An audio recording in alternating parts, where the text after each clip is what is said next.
நல்லதே நடக்கும்.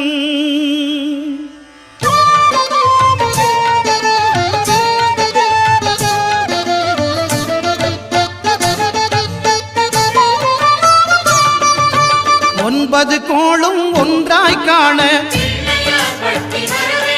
அங்கு கற்பகம் என்னும் கடவுளின் மெய்யில்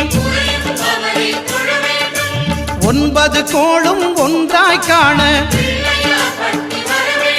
அங்கு கற்பகம் என்னும் கடவுளின் மெய்யில் சூரியன் முதலாய் 9 கிரகமும் பலவித குணங்களை கொண்டிருக்கும். எங்கள் கற்பக தருவில் அவை வரும்போது ஒன்றாய் சேர்ந்து பலனளிக்கும்.